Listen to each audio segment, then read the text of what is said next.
चंडीगढ़ के मेयर बने आप के कुलदीप कुमार। सुप्रीम कोर्ट ने मंगलवार 20 जनवरी को बड़ा फैसला देते हुए आपके पार्षद कुलदीप कुमार को चंडीगढ़ का मेयर घोषित कर दिया।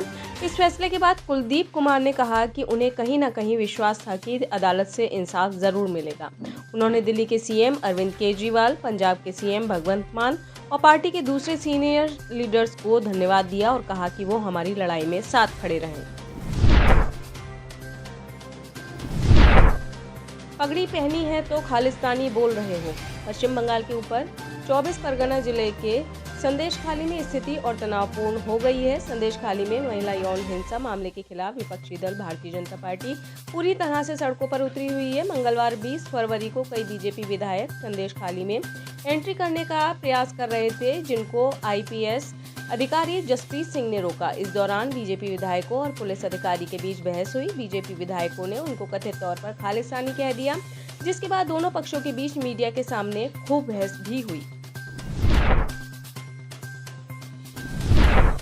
हो गया सब साफ, अब रचा जाएगा इतिहास। उत्तर प्रदेश में इंडिया अलायंस के तहत 7 चुनाव लड़ने की संभावना तलाश रही समाजवादी पार्टी और कांग्रेस के बीच कथित तौर पर बातचीत रुकने के दावों के बीच राष्ट्रीय लोकदल ने प्रतिक्रिया दी है। रालोद नेता रोहित अग्रवाल ने सोशल मीडिया साइट एक्स पर प्रतिक्रिया दी है। अग्रवाल ने लिखा, इंडिया गठबंधन की दशा देखने के बाद एक बात साफ हो चुकी है कि उत्तर प्रदेश इस बार इतिहास रचेगा। जेडीयू के संजय झा राज्यसभा के लिए निर्वाचित। बिहार से जेडीयू के संजय झा राज्यसभा के लिए चुन लिए गए हैं। निर्वाचन का प्रमाण पत्र प्राप्त करने के बाद उन्होंने मुख्यमंत्री नीतीश कुमार से शिष्टाचार मुलाकात की। सीएम नीतीश ने उन्हें जीत की बधाई दी। राज्यसभा के लिए निर्वाचित होने के बाद संजय झा ने कहा कि वो मुख्यमंत्री के प्रति कृतज्ञता व्यक्त करते हैं। उन्होंने मौका देने के लिए सीएम नीतीश कुमार का धन्यवाद किया। दिल्ली के सीपी का डीसीपी को सख्त आदेश।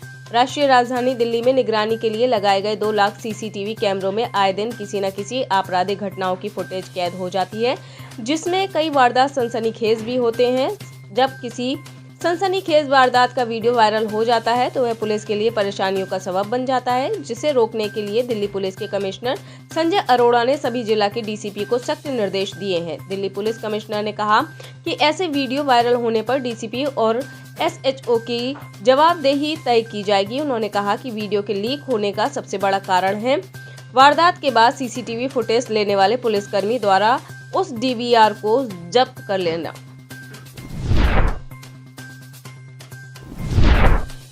मध्य प्रदेश से कांग्रेस उम्मीदवार अशोक सिंह जीते। राज्यसभा चुनाव में मध्य प्रदेश से कांग्रेस उम्मीदवार अशोक सिंह ने जीते दर्ज की हैं। वहीं उनकी जीत पर पूर्व सीएम कमलनाथ ने भी बधाई दी है। कमलनाथ ने अपने सोशल मीडिया के एक्स अकाउंट पर लिखा, मध्य प्रदेश से राज्यसभा सदस्य निर्वाचित होने पर कांग्रेस के संघर्षशील निष्ठावान साथी अशोक सिंह को हार्दिक बधाई। गौरतलब है कि ऊपरी सदन में हाल ही में 15 राज्यों के 56 सदस्यों का कार्यकाल खत्म होने के बाद ये सीटें खाली हो गई थी। इस दौरान मध्य प्रदेश की भी 5 राज्यसभा सीटें खाली थी। राज्यसभा चुनाव में इस बार मध्य प्रदेश से कांग्रेस ने अशोक सिंह को अपना उम्मीदवार बनाया था। वह इससे पहले 3 बार ग्वालियर सीट से लोकसभा का चुनाव हार चुके हैं। गुजरात में कांग्रेस के 10 विधायकों पर एक्शन। गुजरात विधानसभा में सदन में नारेबाजी करने पर 10 कांग्रेस विधायकों को पूरे दिन के लिए निलंबित कर दिया गया है। गुजरात विधानसभा का इस समय सत्र चल रहा है। 1 महीने तक चलने वाले इस शीतकालीन सत्र में सरकार कई सवालों के जवाब दे रही है। आज कांग्रेस विधायकों ने एक बार फिर सदन में सरकार को घेरने की कोशिश की। कांग्रेस पार्टी के विधायकों ने विधानसभा सदन में सरकार के खिलाफ फर्जी घोटाले का मुद्दा उठाया। वहीं कांग्रेस पार्टी के नेता ने आज निलंबन का प्रस्ताव रखा, जिसके बाद मंत्री बलवंत सिंह राजपूत ने प्रस्ताव का समर्थन किया। आखिरकार उपस्थित सभी कांग्रेस विधायकों को आज की कार्रवाई से निलंबित कर दिया गया। बारामती में ननद वर्सेस भाभी। लोकसभा चुनाव 2024 में महाराष्ट्र की बारामती सीट पर जबरदस्त घमासान देखने को मिल रहा है। इस साल बारामती सीट पर ननद वर्सेस भाभी होने की संभावना है। खबर है कि इस सीट पर सुप्रिया सुले का मुकाबला अजित पवार की पत्नी सुनेत्रा पवार से हो सकता है। अब सुप्रिया सुले का एक बयान सामने आया है। सुले ने कहा, मेरा काम देखिए, मुझ पर कभी भ्रष्टाचार का आरोप नहीं लगा। मैं मुख्यमंत्री बनने के लिए कहां जाऊंगी। लोकतंत्र में राय वक्त करने का अधिकार है और विपक्ष को ईमानदार होना चाहिए। उन्होंने कहा कि अगर वैचारिक लड़ाई है तो घर का कोई भी व्यक्ति मेरे खिलाफ लड़ ले तो कोई फर्क नहीं पड़ता।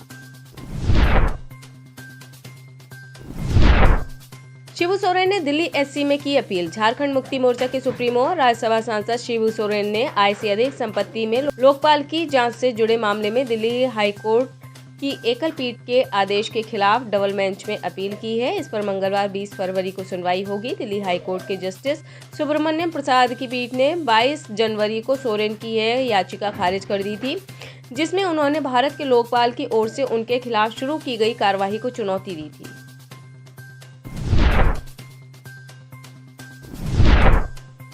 कैप्टन अमरिंदर सिंह ने पीएम मोदी से की मुलाकात। पंजाब के पूर्व मुख्यमंत्री और बीजेपी के नेता कैप्टन अमरिंदर सिंह ने प्रधानमंत्री नरेंद्र मोदी से मुलाकात की। दोनों नेताओं ने ऐसे समय में मुलाकात की जब हरियाणा पंजाब के शंभू बॉर्डर पर किसान डटे हैं और दिल्ली चलो का नारा दे रहे हैं। माना जा रहा है कि अमरिंदर सिंह ने पीएम मोदी से किसानों के मुद्दे पर बात की। कैप्टन अमरिंदर सिंह के साथ उनकी बेटी और पंजाब बीजेपी महिला मोर्चा की अध्यक्ष जय इंदर कौर भी मौजूद थी। कौर की मौजूदगी के बाद सवाल उठ रहे हैं कि क्या वो लोकसभा का चुनाव लड़ेंगी। इस समय अमरिंदर सिंह की पत्नी परनीत कौर पटियाला से सांसद हैं। पाकिस्तानी नेता ने दिया विवादित बयान। पाकिस्तान में आम चुनाव के परिणाम आ जाने के बावजूद अब तक सरकार का गठन नहीं हो पाया है। इसकी मुख्य वजह यहाँ किसी पार्टी को बहुमत प्राप्त नहीं हुई है। फिलहाल सभी पार्टियां अपनी सरकार बनाने के लिए जद्दोजहद कर रही हैं। सारी जद्दोजहद के बीच पाकिस्तान मुस्लिम लीग की महिला नेता मरियम औरंगजेब का एक बयान काफी तेजी से वायरल हो रहा है, जिसमें मरियम औरंगजेब ने एक प्रेस कॉन्फ्रेंस में कहा, करीब 10 साल पहले 2014 में इमरान खान और उनके पार्टी के सदस्यों का सिर कलम कर देना चाहिए था।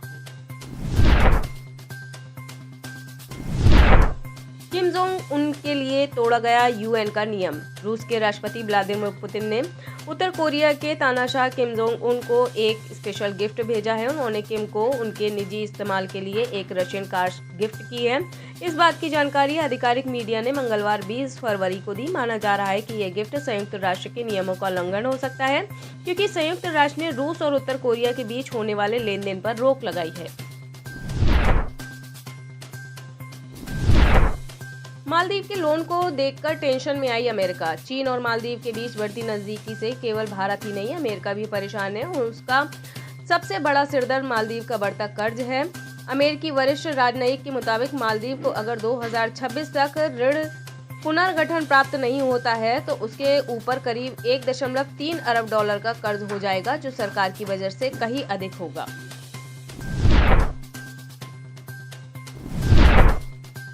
पापुआ न्यू गिनी में भड़की आदिवासी हिंसा। ऑस्ट्रेलियाई मीडिया ने सोमवार को बताया कि पापुआ न्यू गिनी में जनजातीय हिंसा में कम से कम 53 लोगों की हत्या कर दी गई। अभी कुछ और लाशें मिलने की उम्मीद है। यह हिंसा आपस में ही जनजातीय समाज के लोगों द्वारा की गई है। Royal Papua New Guinea constabulary के कार्यवाहक अधीक्षक जॉर्ज कॉकास ने ऑस्ट्रेलियन ब्रॉडकास्टिंग कॉर्प को बताया कि रविवार को एक जनजाति और उनके कुछ सहयोगी पड़ोसी जनजाति पर हमला करने जा रहे थे। दक्षिण प्रशांत राष्ट्र के सुदूर ऊंचे इलाकों में एंगा प्रांत में उन पर घात लगाकर बैठे पड़ोसी जनजाति के लोगों ने हमला कर दिया। कारोबारी ने खरीद लिया पूरा शहर। दुनिया के हर प्रदेश और शहरों की चाहत होती है कि वहां कोई बड़ा उद्योगपति आए और कारोबार करे, जिससे लोगों को रोजगार मिल सके और शहर का विकास हो सके। लेकिन कैलिफोर्निया में इसके उलट देखने को मिला। यहाँ एक कारोबारी ने पहले शहर में आकर व्यापार शुरू किया और धीरे धीरे पूरा शहर ही खरीद लिया।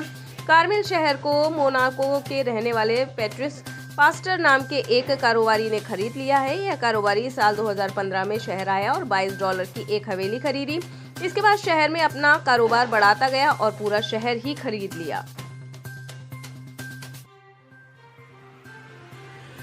आप इस खबर के बारे में क्या सोचते हैं, हमें कमेंट सेक्शन में बताएं। साथ ही ब्रह्मास्त्र न्यूज को सब्सक्राइब और शेयर भी जरूर करें।